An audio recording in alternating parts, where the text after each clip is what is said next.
So we'll go ahead and start the last session of CPDM. Did we save the best for last? Yeah. Absolutely. Here I have Michael Berthold. He got his PhD from Germany. I will forego trying to say the name of the university because my German is as great as it should be. But yeah, he did get his PhD. He's still a professor actually in Germany as well as CEO of KNIME. And he spent some time in the US as well, working at CMU, Intel, and UC Berkeley. And yeah, he's passionate, I guess, about making open source software and making great analytics software. This is a tool that's gaining a lot of traction in the data science community. It's open source. It's free to download. Hopefully, all of you have done so.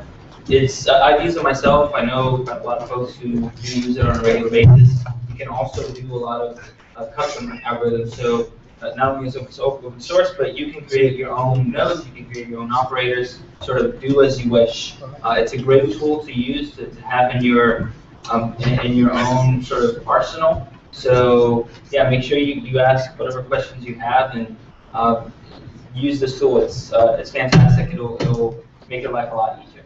So yeah, it's all yours. Cool. You still need a marketing guy. So the slides I'm showing, you can download those here.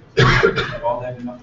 Otherwise, just send me a link. I'll show this from time to time. Otherwise, just send me an email that you find the slides here. So what I'm trying to do today, KNIME has over 1,000, almost 2,000 global modules, and I'm barely able to touch upon all of these. So I think my hope for today is that I can give you a feeling for what KNIME is, what it can do, and I'll sort of put you on one foot that you can start hopping along by yourself and try to figure out what else you can do with KNIME. The set of slides, and I did that actually consciously. This is a set of slides that we usually use for a full one-day course, where we really go through and we start talking about data mining in detail, and transformation, and data loading, and database stuff.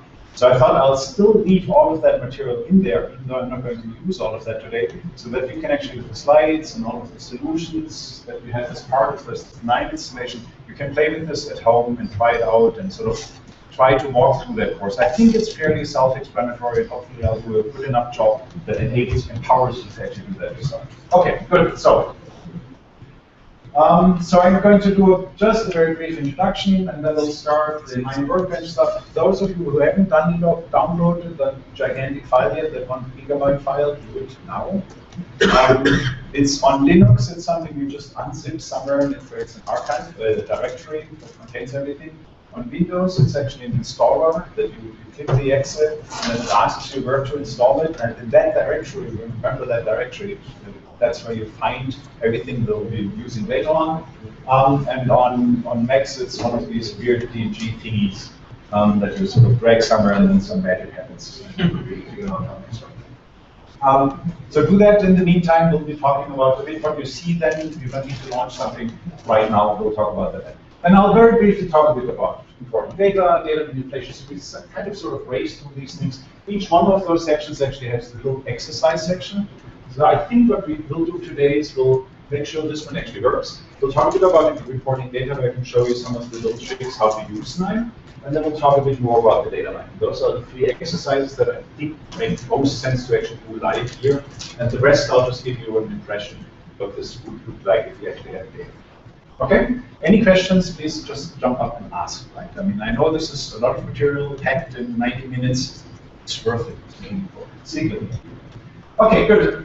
Resources. If I didn't answer all of your questions, which is impossible, but let's just assume you fell in a coma in the middle, and get even more questions. Go to our website. This is the best link ever. The Learning Hub is essentially a list of links that points you to white papers, points you to example workflows, points you to YouTube videos, all sorts of stuff. So go here, and then you'll find much more. We have, as part of KNIME, I'll show this in a second, there's example workflows. We have a server out there that contains a lot of very simple to very complex workflows that do all sorts of stuff. Sometimes it's just worth going there and looking at some of these workflows as examples. We have a very super active forum, questions, answers. If you're taking questions, post them there, you can get an answer within a couple hours. There's documentation out there. One of the things that's really nice with open source stuff is that there's super active community. So if you go to the community tab on our webpage, you find instructions on how to write your own modules, so you can extend it, I mentioned.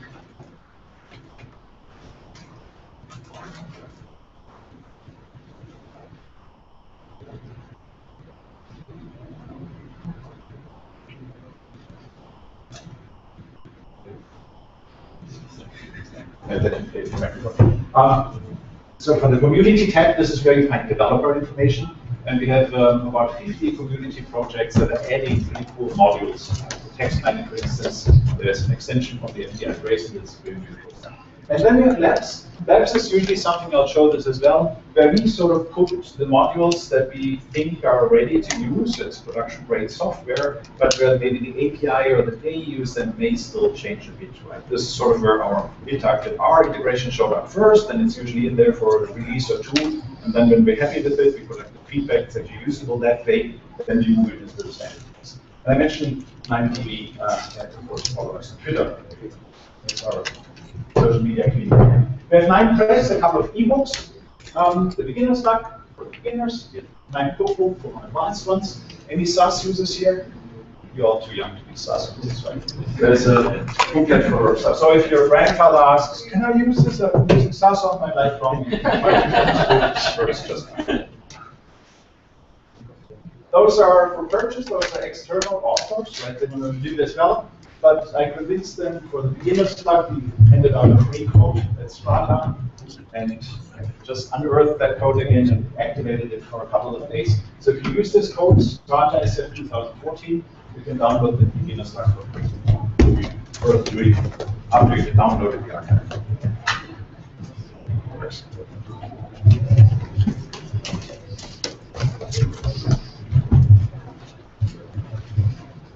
Good. So this was the warm-up exercise. What's KNIME? We'll be talking a bit about installing it. Just sort of an overview. What is KNIME? KNIME, the idea is it's sort of Google knows SPS Modeler, SAS Enterprise Miner. There are a couple of tools out there that try to have this visual paradigm, right? You have workflow, pipelines, some people call it pipeline, that has a couple of modules, and these modules, each of them does something to your data. Reads it from a database, does some filtering, does some aggregation. It's a model, creates a visualization, whatever, right? KNIME is built on that graphical programming paradigm as well. KNIME is one of the very few platforms out there that actually has a one-to-one resemblance what's happening underneath the hood to that graphical workflow paradigm, right? SAS added that later on top of the Enterprise Miner. The Enterprise Miner still translates that visual representation into SAS-based in the end, right? We don't do it in translation. We have tons of extensions. Since it's very modular, you have this nodes, what we call these workflows. We have tons of extensions for text mining, for network mining, for cheminformatics. One life science guy was here, back there, right? He's interested in next generation sequencing. We have extensions for that as well. And we, of course, since we're not reinventing the world, but it's an open platform, so we're relying on other cool extensions out there. We have extensions that wrap around R, right? We're never going to rewrite R, there should be. So you can call out R as well. You can write a little piece of Python code if you really want to, or you can write Java or MATLAB or whatever you can call out these things from KNIME as well. This is what KNIME looks like the moment we launch it, which you're not yet allowed to do, but once you do that, it looks something like this. You have up here one of these workflows that we assembled. These are the different workflows that you're currently working on, and those are all the modules that you can use to actually do it. We'll start doing that in a second. And then some of this stuff you may recognize. The solution is not so great, but anyway, this is a file reader. You're adding some color information. Here we're learning a decision tree, or you could also create a clustering model. Then you can look at the decision tree here. So a lot of these nodes also come with views or with dialogues to adjust them. We'll see that in action. Okay? So we have many nodes for data access. I can't get the data to KNIME. I can't do anything with it. You can access databases. You can go out to your Oracle database or to MySQL. Essentially everything that has a JDBC driver you can access. Right? Some of those we have dedicated connectors for, so there's an Oracle connector or a MySQL connector. And since 2.10, which we released in July, we also have a connector that goes on and connects to Hive and Impala and RP Vector, right? So you can do a lot of the ETL stuff actually inside Hadoop. Let it run there. And soon there will also be Spark connectors. Of course, we can read in files, we can read from Excel, we can read all sorts of stuff. Brown nodes. Then there's tons of yellow nodes where data miners waste about 80% of the time out of the data cleaning, right? Easy things from doing something with missing values, filtering out a column, filtering out a row, to very complex stuff where you do pivoting or grouping, and as we'll see, we'll touch some of these nodes later, right? We have about 200 and something nodes that do nothing more than just data massaging, right? And if you look at real-life workflows that people really use in the industry out there, they're very yellow. There's a lot of yellow in these workflows. So this 80% rule, you also see that at heart of it. Then we have the data mining part, of course. That's the interesting part for today, where we can train a decision tree, or we can use an existing model that we read in and apply that to data that we're using somewhere else. You can already see how sort of the data flows from left to right, and if you really want to, you can also have weird loops in here, but anyway, it's a directed acyclic graph that we get, right? And then you can see here data is flowing, and from this node to this node, actually a model is flowing. So we can also deal with decision trees, we can write it out, we can reuse it. You'll see that later in the workflow that we're using for the exercise. We're actually training different models, and we're comparing the accuracy of these models, and then we're picking the best model for further processing. Then we have a couple of nodes for visualization. We'll see some of those later as well. One of the things that KNIME supports here kind of relates nicely to how we started yesterday morning. We have interactive visualization, so you can have this visual brushing. If I'm selecting a branch in the decision tree on one side, I can see in another view which data points those are. It becomes really, really handy if these data points are, for instance, molecules or images, right? So I actually see which molecular structures are part of that molecule, or which customers are where. And then it's open source. So we have integrations with all sorts of stuff, and for today, I think most relevant is the R integration and the data integration for the machine learning library, and R for a lot of statistical analytics. But we have about 20 other integrations out there for image mining. We're integrating the image day. We're integrating CDK, chemistry development kit, if you want to analyze molecules.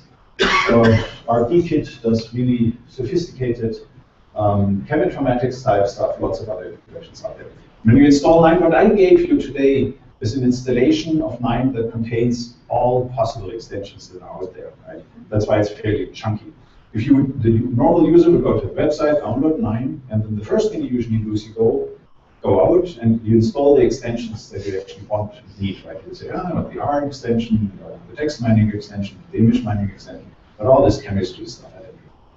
Honestly, a lot of people just install everything. But I mean, I walked into a Swiss bank and had the chemistry extensions installed. Okay, and then of course, so this is sort of what the KNIME workflow looks like. We have tons of stuff. I mean, just a summary for loading data, doing something with your data, for the statistics, the data mining, for visualization, and then deploying it, right? You can write it back into a database. You could write the model somewhere, for instance, to store it in the cloud. And we also have a reporting integration. That's an integration with the Eclipse Word project, which allows you to use KNIME to put all of the data, massage it all together, and then send it off to the reporting. Okay?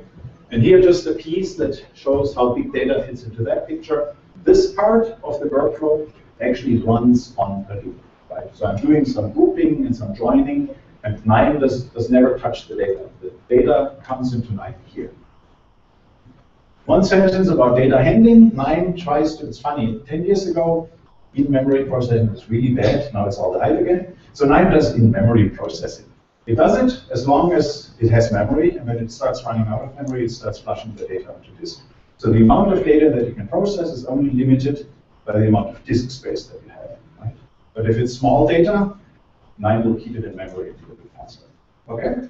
As far as some of these open source connections that you have, you mentioned R, what about like E3 for visualization? Excellent question. For the visualization part, we are currently working on a JavaScript extension as well, and that will allow you to also integrate with E3. Okay. So in Labs, you already now you find a JavaScript scripting node that allows you to call out to E3. And then, of course, we actually have about 20 commercial partners that are integrating their usually highly specialized software into KNIME as nodes. That's mostly relevant for the life science people here, back there, because those do things like molecular docking. I have no idea. I'm not a chemist, right? So that stuff doesn't even make sense to me. Highly scientific stuff. But for instance, there's also a British company, Linguamatics. They do text processing, deep text analytics, and they're also adding that functionality. You can In those modes, you would buy it using that. Yes? So I see you're not mentioning RapidMiner. Are they just your enemies? It's like your competition, or because it seems like you're doing a lot of same things that they're doing, including integrating like the admin graphical interface. I mean, are you... Well, RapidMiner is not open source, right? Right. So that's a huge. They used to be open source. That's when I would have probably answered yes, but now I don't answer yes anymore. No, I mean they abandoned open source about a year ago. Yeah.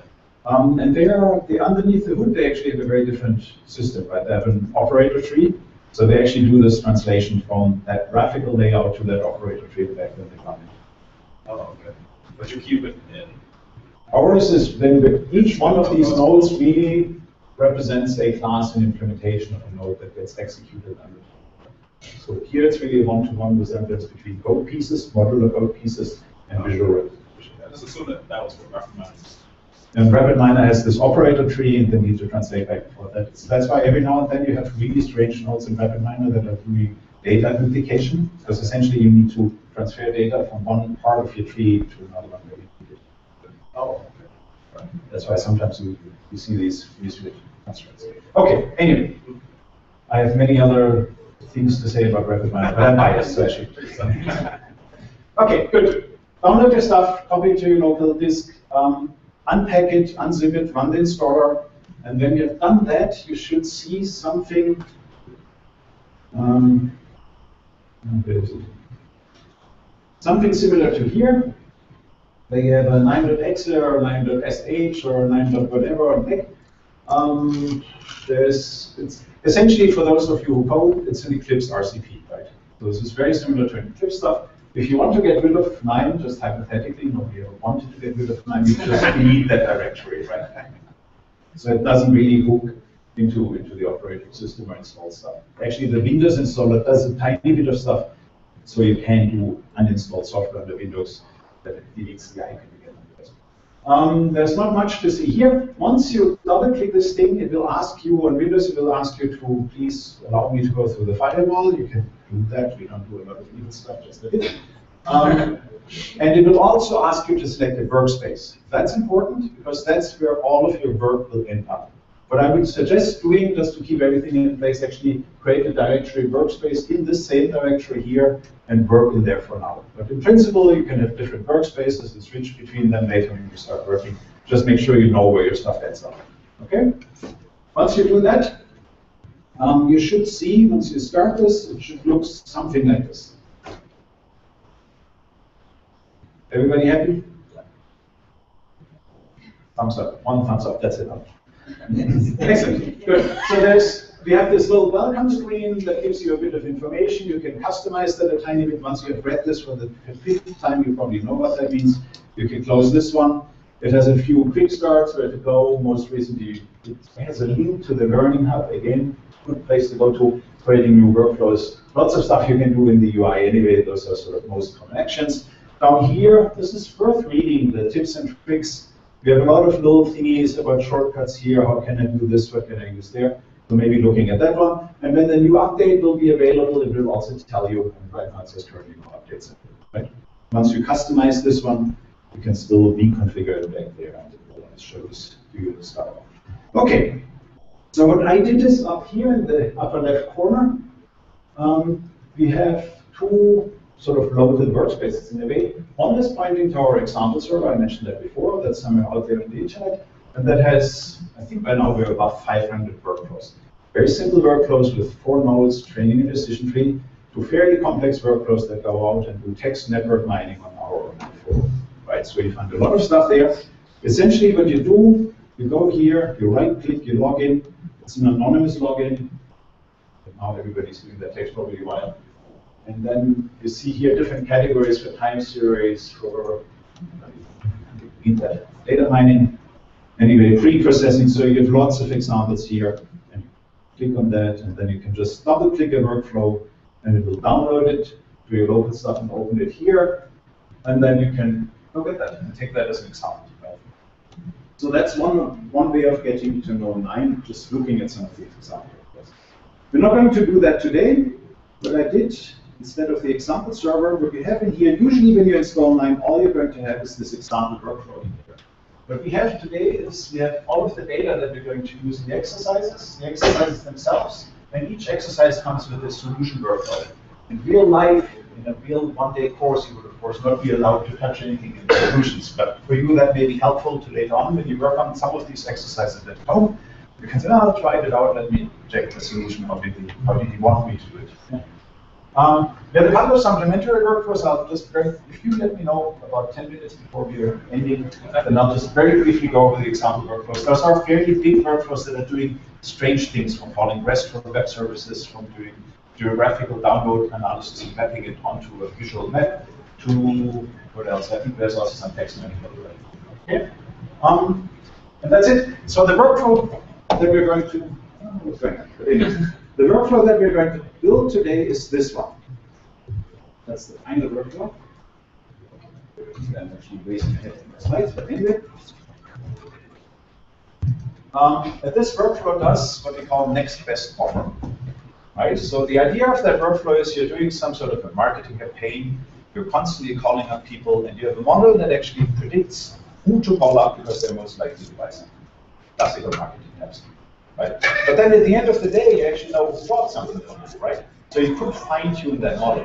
So what the workflow is supposed to do, you run it every night, and the workflow that goes out takes the new data, trains a couple of models, peaks with the new information that we gathered over the course of the day, picks the model that now performs best, and deploys that for use to tomorrow, right? So we have a lot of stuff in there, right? We have data integration in here. We need to pull all of these data sources together. Then we need to get a bit of visualization here in this. Okay, let's see. This will last. Hopefully, it'll last a day. Then we have a couple of ways where we need to, a couple of different branches in the workflow where we're training different model types and neural network and a decision tree. We need to evaluate those models, and then we need to pick the best model, write it out somewhere, and do something else. And it's also creating a fancy little report. So first trick here, the workflow is a bit too large. First of all, we can make KNIME itself a bit larger. If you double click the header here, it will fill the entire screen, and then we still don't see everything, so we could use this 50%. Then at least now we get a feeling for what's going on, right? We can already see one of the benefits of this visual workflow paradigm. At the end of this hour, or this hour and a half, I think what we should be able to do is understand what that workflow does, and you should almost be able to use that workflow and adopt it for your own needs, doing something similar to what this workflow is doing. So here's all the data reading. We're reading from a database and from some files and from some other stuff. Here's the data manipulation where we're putting that together. The blue parts are all the pieces that in principle you're supposed to do in the exercises. We have a bit of visualization up here. Then we're training a predictive model. That's the first exercise. And then we're actually here, this is the bigger block where we're training different types of models, and we're comparing to the model that we used yesterday. And then we pick the one that's best, we deploy it. And that's the model scoring, where we actually write out the model, and back here, this is where we send stuff to the reporting so that we can send a report to upper management and say, yes, you got 0.5% better. In some beautiful, colorful way, because that's what upper management likes. Okay, good. Actually, I think what I did is I jumped over a lot of slides already here. We did the installation stuff. Learning how you saw that. The workflow is an analysis flow. You already saw that as well. I think I talked about that. Each one of the nodes does something to your data. In principle, but you can also do, I haven't done that here because we wanted to show you the detail. You can take a part of these nodes and collapse them into what we call a meta node. So if you go in and select a couple of nodes, you can right-click and say collapse into meta node, and then we'll turn it to a gray little node, and the gray little node actually contains all of these nodes. So it allows you to structure a bit more complex workflows. This one as well, I mean, you saw, not here, because I enlarged it. One way of, that's something I found out, if you want developers to actually write documentation, you make sure that there is the online documentation here, so whenever you select a node, it will instantly display the documentation here. If no documentation exists, it shows in really ugly pink font. No documentation exists. That really makes people write documentation. Works like a down here, the console, if you ever found something weird happening at night, let me know, and then we usually ask you about what happened down here. This is an outline view. Thank you, Eclipse, you got that for free. So if your workflow becomes a little bit too large, you actually see everything down here and navigate around. And I mentioned that already up here, your projects, down here are the nodes that you use, and here just for Well, ease of use, favorite nodes if you want to use that. Okay. Good. What else? Just a couple of hotkeys makes your life a bit easier. We'll see that when we start creating a workflow. You can import and export workflows if you want to collaborate with your colleague, you want to send a workflow to him, you export it, and the workflow, also when you save a workflow, it will always be executed in exactly the stage that you currently are in. So some nodes aren't configured yet, some nodes are executed, some aren't executed. And you can export it with or without the data.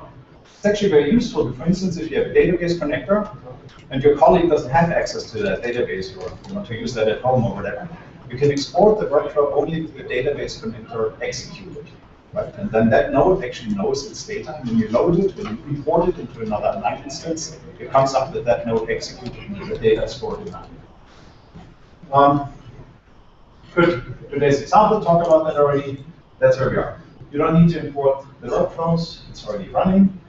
Maybe just one word about KNIME. It is a university spin-off, but due to historical reasons, we knew from day one that we wanted to create this spin-off. So I actually hired, the first person I hired into my group was a software developer. So it's not the classical open source project that starts as a PhD project, but we really started professional grade software from day one. Actually, another difference you got in mind.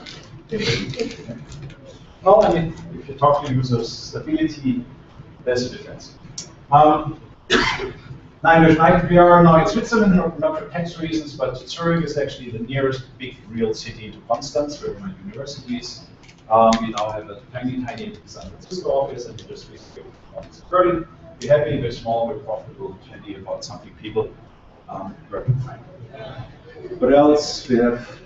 I like to show the 1.1 million download last year number because that's what everybody shows downloads. It means so little bit. So if you look at that number just a tiny bit closer, you realize only about half of those downloads are complete downloads. So that's the first question you may want to ask. Are those completed downloads or just initiated downloads? And then you look at duplicate downloads. It's amazing how many duplicate downloads you get. So what we estimate we have, and it's hard to estimate in open source, but we have definitely more than 50,000 individuals using KNIME. We have about 3,000 organizations, and we have 300 customers. Just to give you a bit of a feeling, those are paying customers. The coolest one, they're all cool. These guys are doing online sentiment analytics for text mining. Activision is doing in-game analytics for Call of Duty. Talking to those guys is bizarre because everything is about pure and depth. Very good, very good. And then Bosch is also using that in various different locations in the world. Not in power. We'll change that.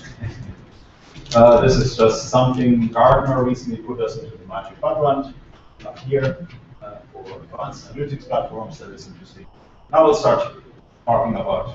Okay, so nodes, usually when you look at the node, you'll notice there's a name up there, different color. You already got that from my explanations. Represents the type of functionality. And down here we have the little traffic light. The little traffic light essentially tells you if it's red, then the node has no clue what it's supposed to do. It's lacking, for instance, the file name. If it's yellow, then it knows what's to do, but it hasn't done it yet. Remember my little remark about the database reader? If you execute it, if you point it to the database, it turns yellow. Once you execute it, it turns green and actually holds the data. Right? So this is an executed file, and you can change those names down here. So if you click on that, you can actually edit that and have a little comment about what the node is actually doing. So a lot of the nodes require some sort of a configuration. What we usually do is you just right-click the node, and then you get a menu. You see a lot of those thingies are currently grayed out because you really can't do anything.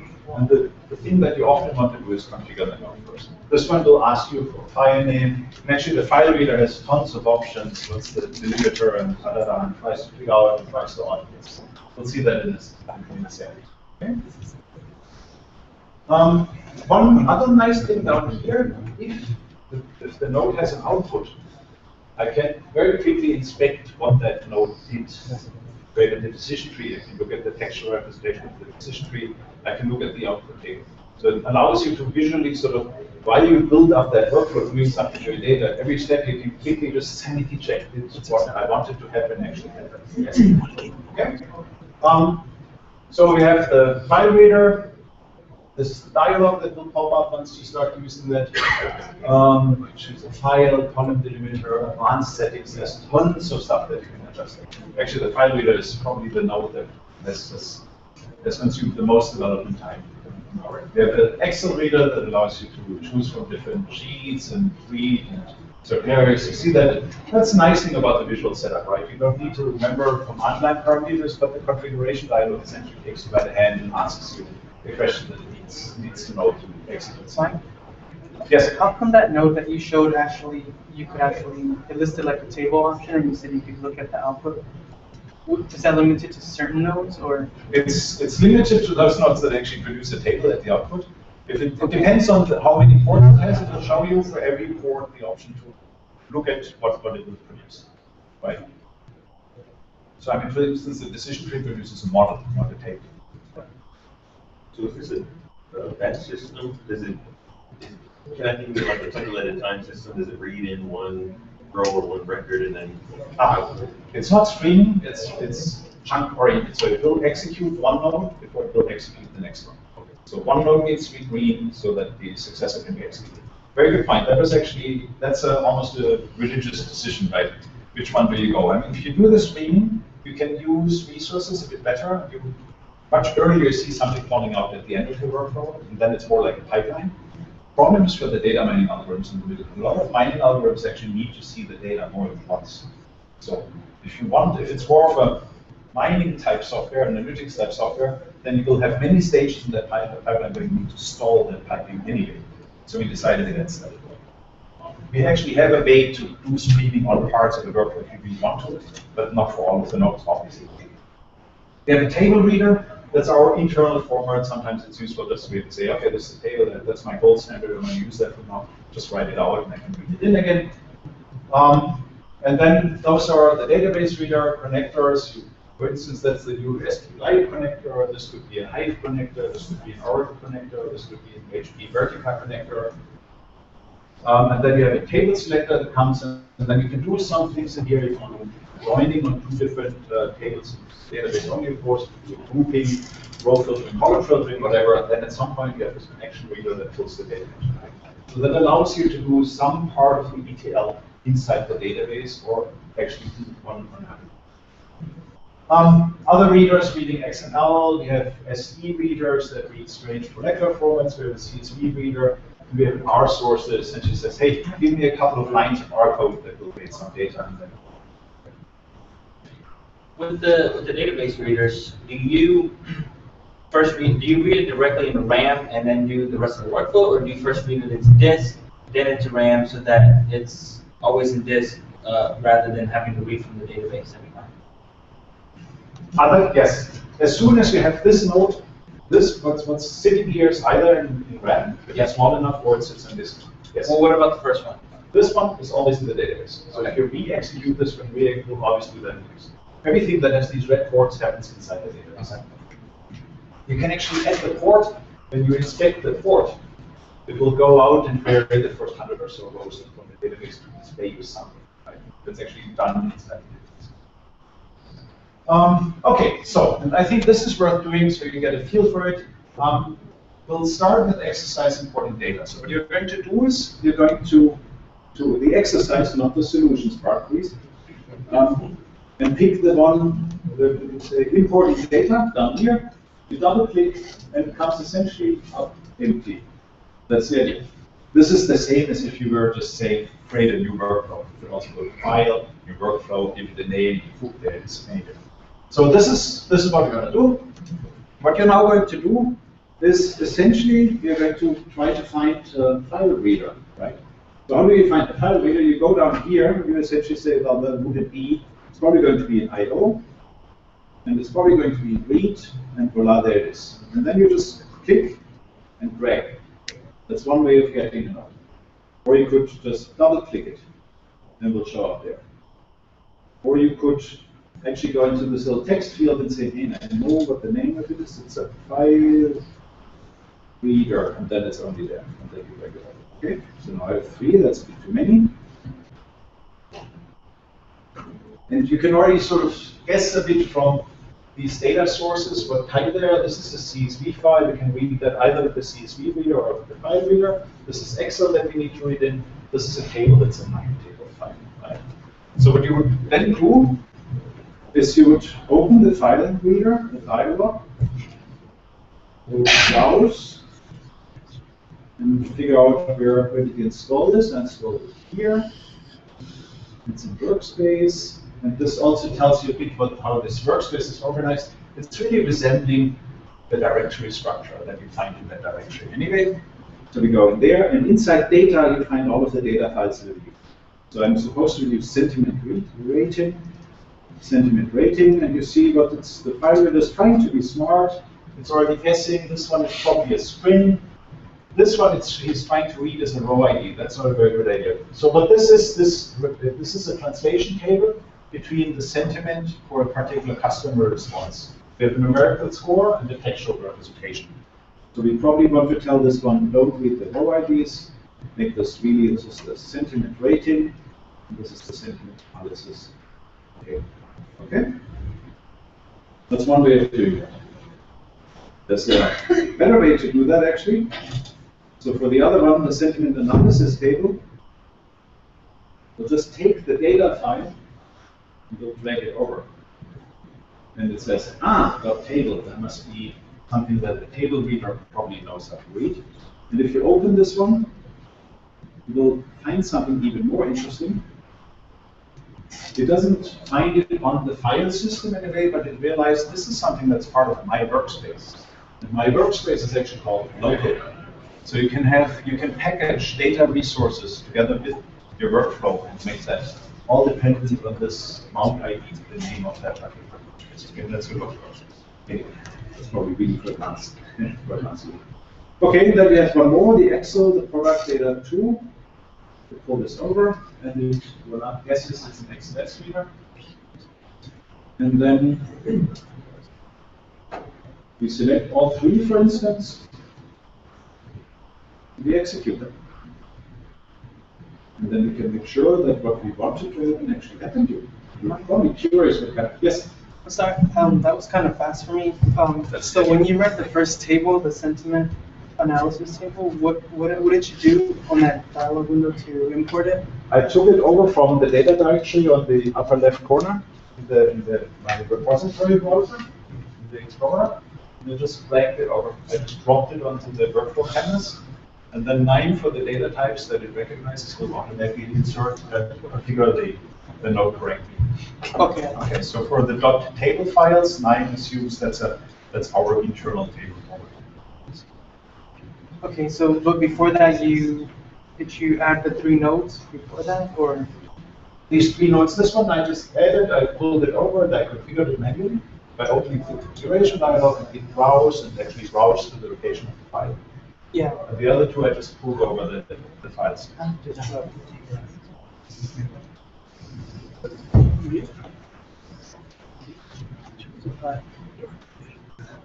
Okay. Okay. It's just different ways of doing that. I mean, that's some way you can make the part that you're focusing on like bigger, zoom in on the parts. I can't see your workstation really well.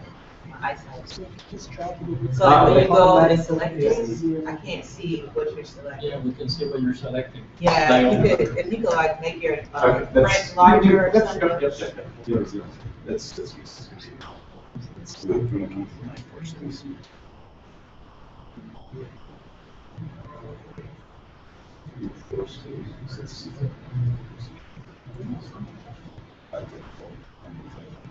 Is that better? Maybe we're going to have other problems now, but that's okay. Is that okay? Better? Yeah, I can see it. Good. Sorry for that. Yeah, this is an distinguishable trade-off, right? So I selected the file reader here, pulled it over, configured it, browsed to that location, and the other ones I just drag over. Excuse me. Where is the application going from the file that is in the file reader? Sorry? Where is the file? The file that you selected, the sentiment dot. This one for the file reader, did I find that? Yeah. It's in your workspace. Where did you put your workspace originally? Okay, I Yeah, if you find your workspace, it works. Just should unzip something, right? I had to unzip mine, so you might not see the workspace. No, you had to unzip it at some point. Right. Otherwise you can't. So you gotta unzip it. Yeah. If you unzip that thing, it also unzips the workspace and everything in it, so that's all there. Oh, it didn't unzip. It didn't unzip. It was still decided physically unzip. It unzips in the moment you start for the first time. That's when it initializes the workspace. KNIME asks you where to put the workspace. Good point. Yes, yeah. KNIME is actually, that's the very first time you started. We actually packs everything into that direction. Yes. Okay. Yeah. Before that you choose the file reader. Yes. How did you? I mean, that I couldn't find that workspace that the name is importing the data. How did you choose that one? And then the workspace.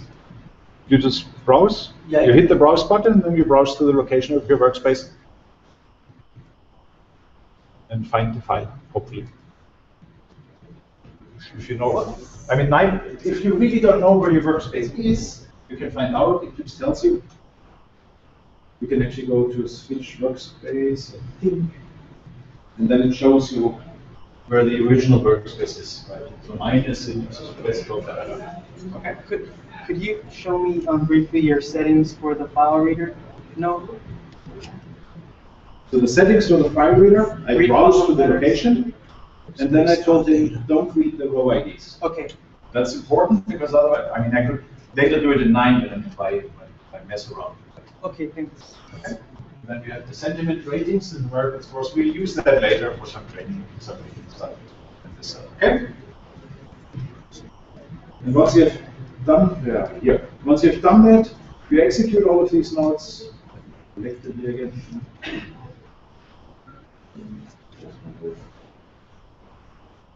Here we go.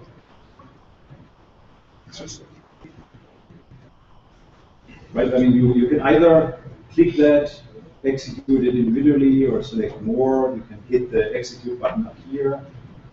Let's reset them again. They're yellow again. You can execute everything, all of the nodes that are in there. So you're fairly flexible, right? You can execute a part of a workflow, and if you change something, of course, in the workflow at the beginning, all of the other nodes that are successors of that node will be automatically reset, and then you can re-execute that. Right? So it allows you to really only mess with the pieces that you're currently interested in. Okay, so let's quickly expect that we all have the same. The file reader should have given us one column for the sentiment rating, integer, one string for the sentiment analysis. And if you care about the meta information that KNIME transports along, that's what you find in the spec. The XLS reader should have created the customer key and the products. And we can already see that something went wrong here because it's actually not reading. This should have been the header of the columns, so we need to reconfigure that one. We go in here, and then it says table contains column names in row number 1. Yes. So, refresh. Refreshing the preview table. Now, if we would have actually configured that node and just putting the data over and trusting it, we'll execute this again. Check. Okay, now we're where we want it to be. Customer key, integer, and those are the different products that we have. And the table reader produced for different customers the sentiment analysis, a verbal sentiment. You probably already have a feeling what we're going to do next. We're going to use the translation table to translate that text into a numerical score. So far, so good. Gives you a feeling for right. You pull these nodes over, you configure them, you can execute them. If I save this workflow now or I export it, it will load the next time in exactly that state. Right? If you reset the node, it's yellow, it will come back up yellow, so you can just continue tomorrow. That stuff. Okay. Data manipulation, usually yellow thingies, we have nodes that do self-replacing, right? We'll use that later to take these strings for the different customers and replace that using the other table with the numerical score. As here, I mean, you have an input table, you have a dictionary table where you have 2 columns. So in the input table, you need to give it the name of the column that's used for ID mark. Are you confused? You pick a column that you can use where the column with the information that you want to replace, and those are the dictionary keys. Either replace a column or get something, and then you have a concatenate node that allows you to put two tables together. You have joiner nodes. Here's the usual thing, right? I mean, for the ETL parts, you have, as I said, many hundred nodes that do very, very simple things, from just filtering out one column to doing aggregations, grouping, summing, computing averages, whatever. Here's the joiner. You all know about inner joins and left and right outer joins, full outer joins. You can do all of that stuff. And here you can join with that node on more than one column as well. It allows you to do very complex stuff. Right?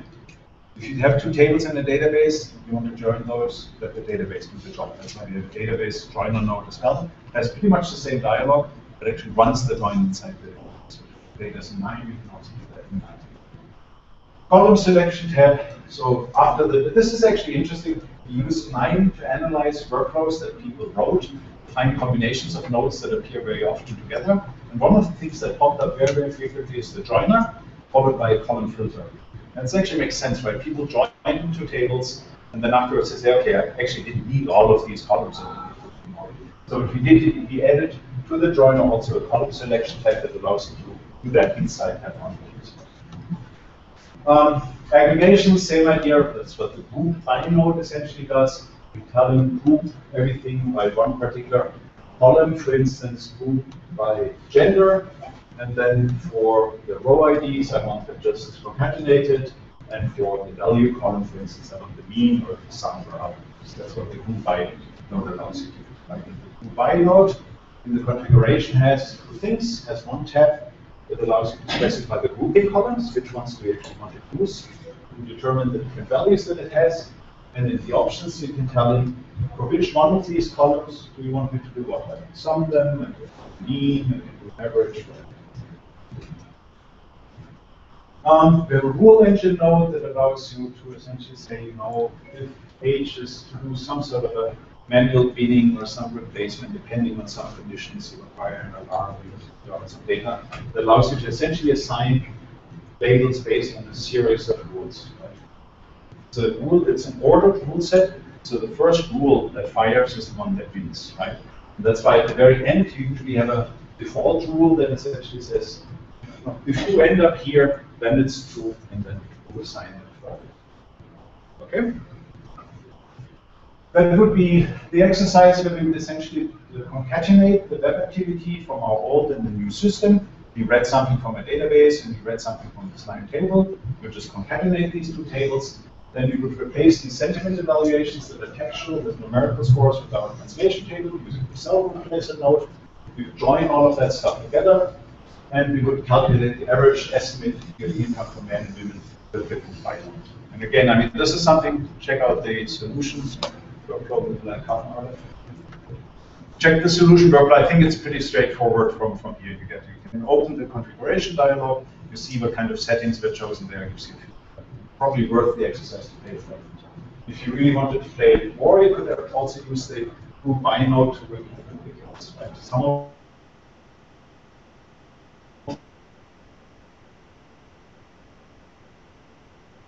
probably not more than me. You can pick out some of the duplicates. Okay, you could, for instance, use the rule engine node to replace him to marry against the singular if you want to get a bit more workbox. Okay, visualization, just to give you a feeling for that as well. We have many ways to do that. We have our own built-in nodes for interactive plots, tables that give you this visual brushing or highlighting, so you can select a point in one plot and see in another plot what the correspondence is.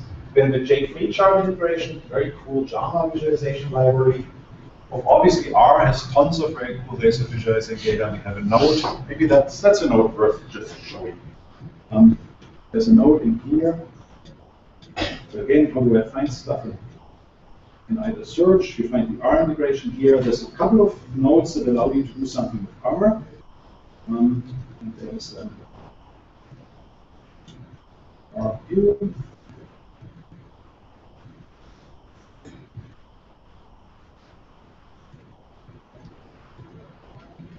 Which he wants to.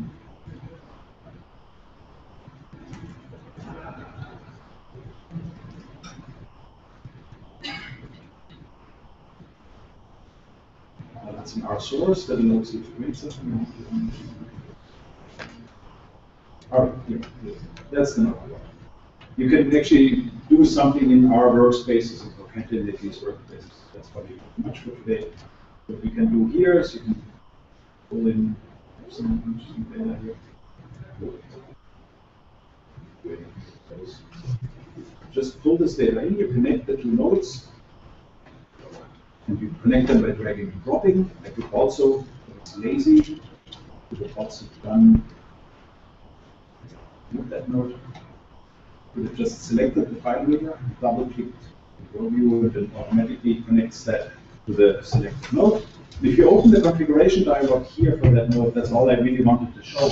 What happens here is it gives you all of the columns and translates the incoming table into a data frame in R. And then you can write R code here. You can even execute it in here just to evaluate the script and see if it's doing something interesting. You can show the plot. This is not a very interesting plot because it's not very interesting data, but this is a plot generated by R. If I do that, I'm happy with this stupid plot. I click OK. And if I execute this node now, and again the question, what happens here? The output port, of course, here's an image. And that's now a static image that I can use to paste that, for instance, use that in a report. So this allows you to, yes? So can you output that in the PDF format, the figure itself? Yes, I mean, the reporting engine allows you to create PDF, PowerPoint, whatever, Word documents. But you could also take the image and write it out as a JPEG or an SVG. And can you do that same thing that you did with R with respect to Python and MATLAB as far as, the interface? MATLAB, not yet. MATLAB you can only use to translate data into data. The Python integration that we currently have is well only data to data, but we're working on one that allows you to also create graphics using Python. Yes. Okay, that was a detour from what I wanted to do. This is the highlighting, right? You're looking, for instance, at the scatter plot. You're selecting some of the points. You go up into the menu up here. You say highlight selected, and then you go into, and then you go, for instance, in the table view, and it will highlight, mark orange, all of the rows that actually correspond to these points. Works in both directions. Also works one to n. For instance, you have a clustering model. You select the cluster center, and it will select the points that fall into that cluster on the other. Then often you are interested in, probably ask how do these colors end up in these plots. That's something you do with the color manager that allows you to have a color manager, a size manager, and a shape manager, essentially adding 3 additional visual dimensions to your plots. Right? And you put that as part of the pipeline. You just say, okay, this is data that I'm reading in. I want to color this by gender. So I'm going to add a color manager, and the dialog of the color manager will ask you which column am I supposed to use and which colors do you want. Right? So if you drag that, if you connect that, it will guide you on how to do that. You see that here. You connected that to something that had a color with an unreadable name, 5 different options of unreadable name, and we assign different colors. The scatter plot, same story. You have an interactive table, you already saw that, it just shows the table that allows you to do this highlighting interaction. And then, of course, the J3 chart integration has different types of views that it adds. And the R views, of course, you can write anything you want. Okay, that would be the exercise for visualization. That one is something where you open up the solution and you just execute the nodes, you play with it, and you see how color manager and size manager are used for some of those stuff. Okay, let's make sure we spend these 15 minutes or so on the data line part, because that's more interesting. Okay, so what we now have is actually, maybe it's worth briefly looking at what the status is right now. So we have some solutions for visualization.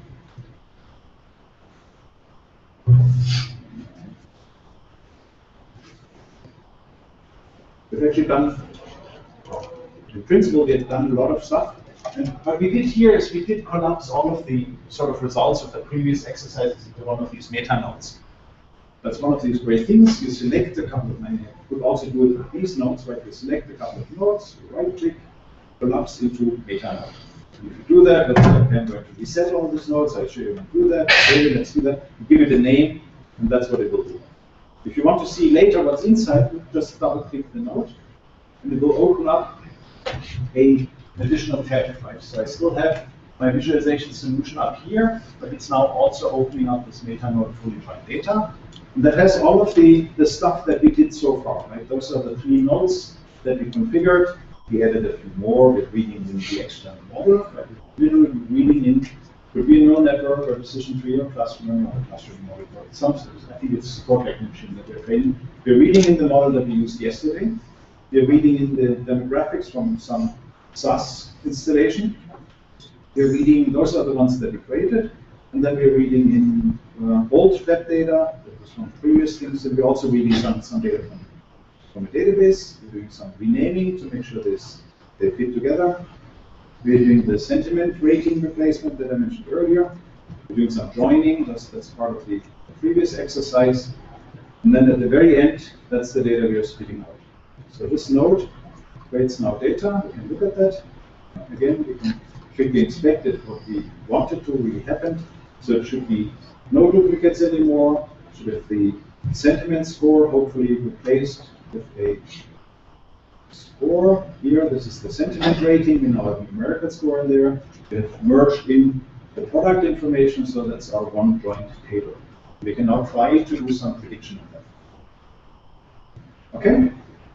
Good, so that's the current status. And what we're now interested in, that's the wrong figure, that's the right figure. Data mining you all know, so I don't need to go through examples of what you do, but essentially what you want to do is you want to have some sort of original data set, usually divide the training and test data set, you build a model on this one, you apply the model on the test data set, and then you do some sort of a scoring. Right? This almost looks like a KNIME workflow, of course we can model that as a KNIME workflow as well. We have a node that does the partitioning, with random partitioning, what are the fractions of data, you can even use stratified sampling. We make sure that the class distributions in both of these partitions stay the same. There's tons of little things that we can do. For the training we have, you saw that we will always find, we have about probably 40 different models that are natively defined. There's always going to be some sort of a learner node, always some sort of the learner node takes data and produces a model. 2 ports are models. Actually, these, for those of you who know PML, the bright blue is actually something that's represented as PML. The not so bright blue is something that's internal KNIME format where PML, there's no PML representation, does not yet exist. Then I can take the model and feed it into my predictor node. The predictor node, of course, also wants test data and will then produce some sort of a prediction. Okay? With that, we have this is when you go into data mining into the category in the node repository. You see all of the things. We have a decision tree learner, we have continuous neighbor, multiplication, scaling, PCAs here, support vector machines. This is for scoring, right? We can produce walk curves, enrichment plots, just simple disclassification matrices. We have an association rule learner, we have an IA base, a couple of clustering methods, rule induction, cluster rules, neural networks, different types of neural networks. That you can train as well. Then of course there's the Veka integration. Right? If there's something that you're missing, but you know if Veka has it, you call out the Veka. If there's some leading edge algorithm that your colleague wrote that you know there's an R package out there, you can also call R to create a model, and there's also an R learner node and an R predictor node. So it's the same schema where you move from model to node. Okay? So for our case, we probably train a decision tree on one partition, test it on another partition, and then we can do some misclassification. Okay? T4.5 basically, it's actually not quite the algorithm by Quinlan because it's a parallelized version that uses multi-cores. That if you have more than one core, you can adjust it. You see that in here, and actually adjust the number of threads that the algorithm is allowed to use. Maybe also a little side remark.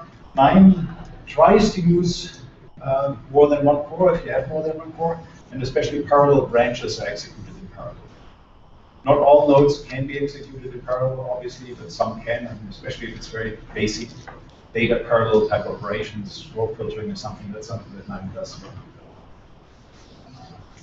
This is one of the nodes that's not a view, but still comes with a view. Once you train that, it's green and it's happy, you can open the view and you can browse the tree, the decision tree that was built. So in this particular example, we have built a decision tree trying to predict different income classes based on all of the attributes that are going in.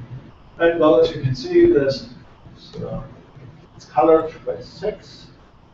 let me see. And then if you look at the relationships, it starts partitioning the data. So here you can see that most unmarried people belong to the category of unmarried, and the relationship attribute seems to be mostly there. I don't know what the gender is. Anyway, the two genders don't earn that much. You can look into our element and figure out what the predictor, you saw that. I mean, you can either just append a column with a class that the predictor assumes it is, but you can also append columns, more than one column with different classes with class probabilities, which aren't real probabilities, of course, because decision trees are use probabilities for something that resembles a probability. Then you can plot raw curves and that. And then we have the scorer. You feed in a table that has sort of the real class and the predicted class, and it produces this classification matrix, right? It gives you the false negatives, the false positives, from the diagonal, and the correct classifications, and it tells you the accuracy of your model. And it spits out a matrix if you wanted to reproduce. We will actually use that later in the workflow. We will use the table that the scorer produces for the different models that we're training, attach a cell in. In the end, we're going to have a table that contains models and accuracies. And we need to select based on the accuracy which model we're going to use for tomorrow's scoring. Good. That's the exercise, the data mining exercise. Should I spend a few minutes on that one? We have about 50 minutes left. Okay. Yes. Question. For you. I just wanted to know, like, is there some way you can view the code that's used to create the different modules, like the source code? The code, it's open source, yeah, sure. You can download the SDK and you see all of the code. Okay. Then if you want to create your own algorithm, is there like a script editor, or you do it on a text editor, and how do you do that? Very good question. You go to the community part of our website, you download what we call the SDK, and you write your algorithm in Java. And there's a little node wizard where you essentially say, I want to write a new node, it's called like that, and it's blue, and it has 2 input ports and 1 output port, and it will create all of the Java classes that you need, and you really only need to fill in the algorithmic details. I think there's a pretty tight integration with Eclipse. So if you use Eclipse to do that that part of the development, it's probably even easier, right? Actually, very good point. So, but the KNIME SDK is Eclipse. It's an Eclipse Java SDK that comes with all of the KNIME source code. So essentially, you get Eclipse. The Eclipse is the Java API. Yeah, good point. Yes. Actually, all of this one is also Eclipse. Nothing but the KNIME stuff. Yes. So, is this a production environment, like you can save this as a Java file or something, and you have runtime command, and you can run the database and so on? That's where the company in Zurich comes in, right? But they provide us, all of this is open source. You can run it in batch mode. You could write, for instance, a cron drop that launches that once a night, and you're done, right, with the open source stuff. If you wanted the nice setup that on a dedicated machine with user rights management, and you can upload a bit like the example server, right? You want to upload your workflow there and schedule it for hourly execution or nightly execution, and you don't want your colleagues to see, they can see it, but they can't overwrite it. That's what the KNIME server gives you. And that's how the guys in Zurich make their money, by selling that type of software. This one you have to come to and run it. Here, in the open source stuff, you can either open the GUI and run it, or you run it in batch mode.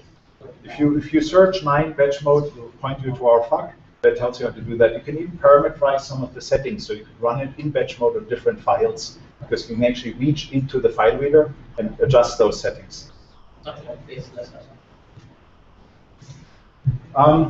Here we go. This is node development, just gives you a feeling what it looks like. I'm not going to go in much detail. We have quite a bit of information on there. There's sort of a tutorial on the web that walks you through the steps of developing an easy node. But it's very modular. Essentially, all you're doing is you're really only developing one of these nodes, one of these modules, and you need to provide a configuration dialog, or at least the components for the configuration dialog and the execution method. And as long as it's not coming with complicated views, it's actually fairly easy. And the views you need to implement. This is sort of what it works like. You know how types of classes done. jumping over that one. This is the little wizard that allows you to create one. Shows you what this looks like. This is more resources for purpose. I'm going to skip over flow variables. I think I'm just going to give you a feeling for what they look like. It allows you, that's the workflow I think is now. These little red ports are interesting because they allow you to add control flow to things. So you can actually have a KNIME workflow, but part of a workflow controlling another part and setting parameters. So you could iterate, for instance, over a series of files and execute the file window on each one of these files. Or you could run your clustering algorithm with 3, 4, 5, 6, 7 clusters. Automatically do that in a loop construct. Let KNIME control that, and then later essentially pick what's the best number of clusters for this particular data set. Right? Too much for today, but you can read the book, it's in there. Or you download one of the examples, right? It gives you a feeling. This one is producing filtering on different attributes. This actually allows you, these click forms allow you to control parameters, and then later have meta nodes where you expose certain parameters to the outside. So you could grab a very complex workflow and really say, you know what, you colleagues, you're all dumb, you don't need to care what's going on inside the workflow, inside this meta node, I know. But I'm going, you need to give me 3 parameters, number,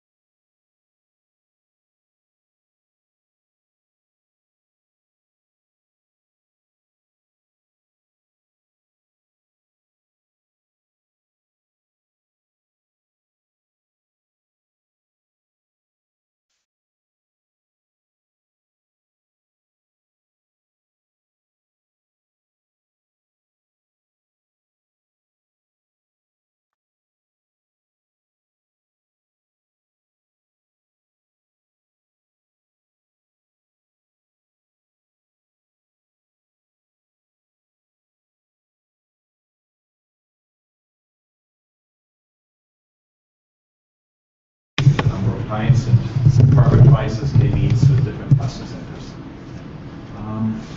Again, worth just looking. This is the partitioning loop for cross-validation, right? So this is the start. We'll use different partitions for the training data, and the rest of the data for the test data, and the X aggregates the results, right? The accuracies of each one of these executions, and gives you the aggregated statistics. Again, something worth playing with. The KNIME.com, this is the server stuff. That was the commercial break. We'll skip over that one. Guys in Zurich will hate me for that, but that's okay. And then we did, this is sort of where it becomes interesting. That's the model selection. Again, something when you get bored at home, you can't fall asleep. Maybe look at this one, where it actually allows us to take a model, a trained decision tree or a trained support vector machine, and put that inside a KNIME table. Now, all of a sudden, we can have many different models. You can collect cluster models trained with different numbers of clusters, or you can collect a support vector machine, a network, a decision tree, attach the accuracy to that, and then at the end of a table that really contains that stuff. Let me see. Here we have that, right? This is the table that falls out of the workflow that we have as the final solution. It has a text, just a string that says, okay, this decision tree, this is the external program. I don't even know what kind of model that was. And we also trained a logistic regression in this case. This is the mean error that it produced on cross-validated data. And this is a port object. And the port object actually contains PMML. So those are different models represented in the same way. And then I can write the best model out by just sorting based on the accuracy and use that for tomorrow's sorting. And there's a PMML predictor where I can feed in an arbitrary model for prediction. That's for the model selection part. And then we do exporting data. We can, of course, write to the table, our goal table. We have an Excel writer. There's, of course, the ability to write into a database. We have a database update, so instead of just overwriting the table, you can just update some rows. And then the reporting tool. And BERT, I'm not going to start talking about, but there's an integration that allows you, again, that's part of the book. You can use the KNIME workflow to create data, to create graphics, and then you just compose that nicely, and it will be translated into PDF. Also, that one you can run in benchmark, right? This is one of the examples. We have an OpenStreetMap integration. So we're using the OpenStreetMap, and we are mapping our, I think this is analyzing our own web logs. We're figuring out where our downloads come from. We're mapping that onto a world map and a US map, and we're just creating a nice little report. And this is actually something we send out weekly to all at KNIME, so you kind of see what's going on out there with KNIME usage.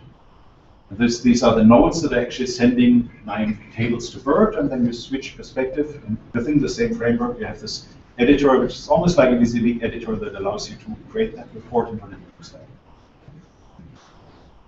Here you go, right? You switch over, different perspective, and all of a sudden you have here are your data resources, the pictures there, or the data that you generated in KNIME, and you can use them here to assemble your report. Good. We have integrations with external tools. You saw other stuff. We have network mining extension, Python stuff, text processing extensions. You can read SAS data sets. It's an interesting node.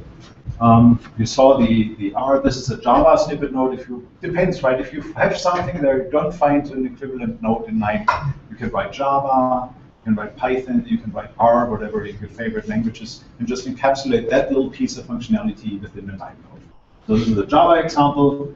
It allows you to edit variables as well. You saw the R stuff. I already showed that to you. The R workspace analogy. We have a way to calling out via the web service client. You can also call out to web services. And for those cases where you have an in-house legacy tool, everybody uses it, nobody really knows what it does anymore, you can call an external executable, where KNIME just hands off control and say, okay, here's the file, do something with it.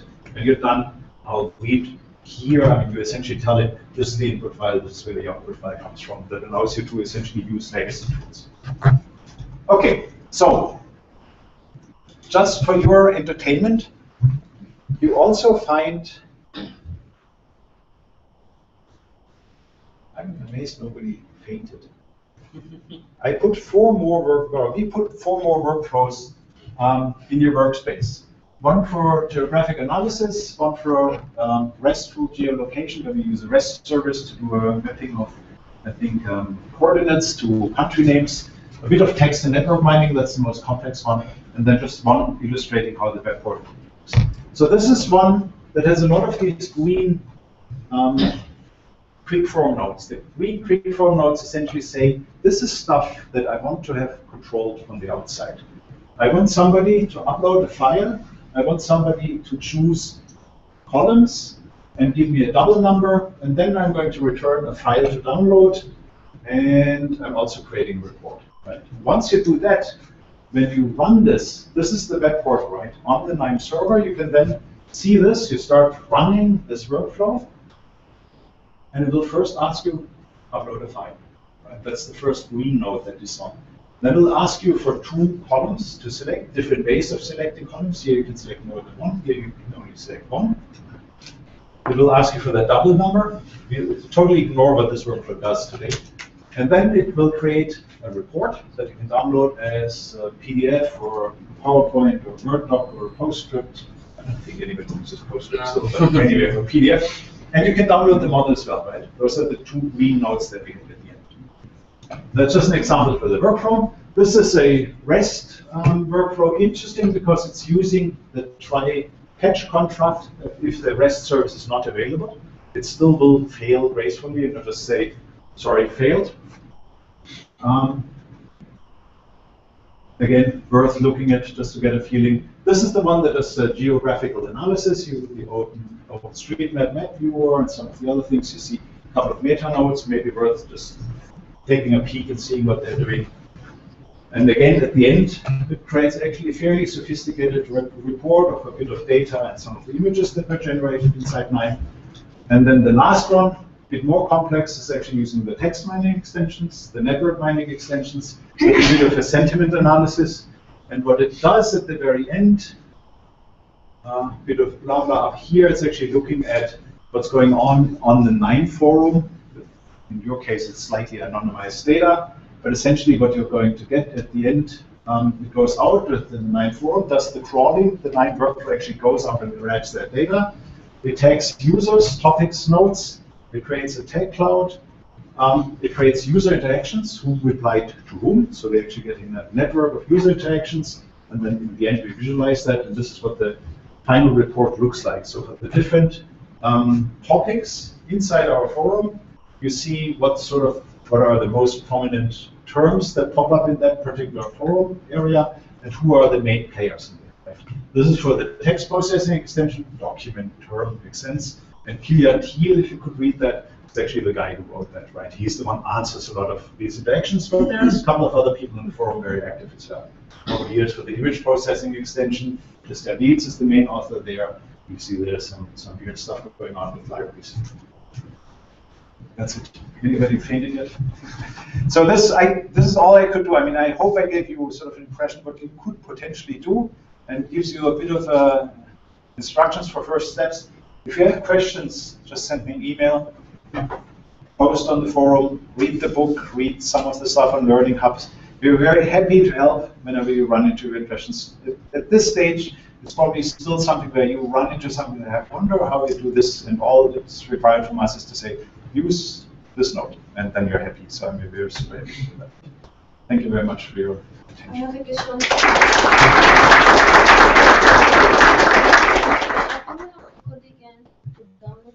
Yes. Yeah.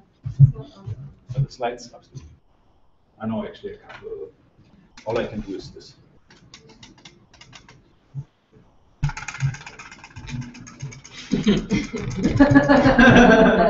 We're here in the.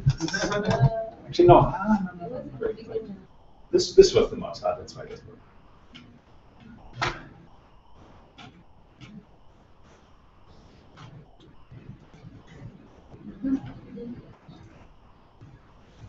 Let's verify the slides, and the code for the book is HADA SF 2014. Will we get the entire book? Because on the website it says something about just like the first chapter. At the bottom, there's a purchase this ebook. Yeah. And when you click on purchase, then there's an option for. I have a voucher. Yeah, I just did it. I did it. Okay. Yeah. Yes. So does KNIME have abundant support FPC for big data analysis? Well, I mean, as I sort of mentioned very briefly in passing, we have a Hive connector. So if you connect to Hive in HANA, we also have a connector for HBO4. As long as there's a JDBC connector there, and with the database nodes, you can do all of the ETL right now already on the big data side in Hive, mostly actually in HDFS. We are working on a Spark integration as well. So the Christmas release, we have 2 releases per year, one in summer and one in winter, and the winter release will also add Spark support to that. So you can call out to NLDIT to train to use machine learning methods as well. So how easy is it to actually take a molecule for actually created here, actually deploy it and use it in another system? Like that's why the Java program. I just want to train a neural network in yours. How is that possible? It depends what you want to do, right? If it's about scoring, I mean, you sort of use the model and then you want to score your database and update the scores. Right. It's something you can probably just use the KNIME workflow for, right? And have a second KNIME workflow that does the scoring. If you want to do real-time scoring, you have the model in the cloud and you have interactions and suck if you need it, need a second. Then you probably want to go to the PMML route. Right? Then you write out PMML, and we have a partner in San Diego, Cementis. They actually, I think they're a booth here, or they're sponsored in KDB as well. And they have a high-performance PMML scoring engine. Okay. So they take PMML and score it super fast. Michael Zeller actually did a in the lab session last year on PMML. So for those that were here last year, we got to see that a bit too. Yeah, that's right. Yeah, you mentioned that some companies were paying for KNIME, so which part are free and which part do you have to pay for? Almost everything I showed you today is free. The server infrastructure, that's something we sell. So there's this web portal thingy where you can deploy your workflows to the server, and then people access the workflow through the web portal. When they share, I mean, essentially, what the server gives you, you install that somewhere on a server engine, of course, and then you have a couple of more entries in here where you say, oh, this is my server, my central corporate server. I can upload a KNIME workflow there. I can assign rights. Only my 3 colleagues can see it. These guys can read it. These can overwrite it. That type of stuff. So classic collaboration infrastructure. That's where we make money. So you said you have 500 nodes in there, or what's the number of nodes? The nodes is way above 1,000. So how do the users search through them, or do they just type in names, or? You can type in names here. What we actually have, and that will also come out with the Christmas release, is there's a fuzzy search for this one. So you actually type something in, and it shows you things that match it closest. Yeah, it's a very good point. It's starting to become a problem. What we also add is the ability to search the workflows, your example workflows and your own workflows. So you can search those for something interesting. Then you not only find the file reader, but you also find a couple of examples that use that. So that you can start from an example. Absolutely, yeah. No, that's a very good point. I mean, I don't even know anymore what kind of notes we have to. My own guys. Can you wrap any other executables or scripts within Java for your own node? So if I have some C++ workflow that maybe goes out to MPI or something like that, and it's all in some shell script that is executable, let's say from a terminal. Yeah. Can I wrap Java around that and call it from KNIME? We have this external tool node that allows you to call arbitrary command lines. Okay, you're right. Yes, absolutely. And the RPKit integration actually for the cheminformatics stuff is a C++ library that's tightly wrapped with Java stuff, which is actually a pain to do well, right, all of the backwards communication. But the easy wrapping by just call it, and when it's done, continue easy to. Okay. That's what the external tool does. Okay. Any more questions? All right. Yeah. Thanks.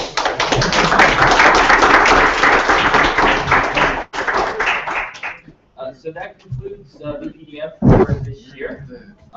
If we could, let's give a hand to our social media guys, to our web guys. They work really hard.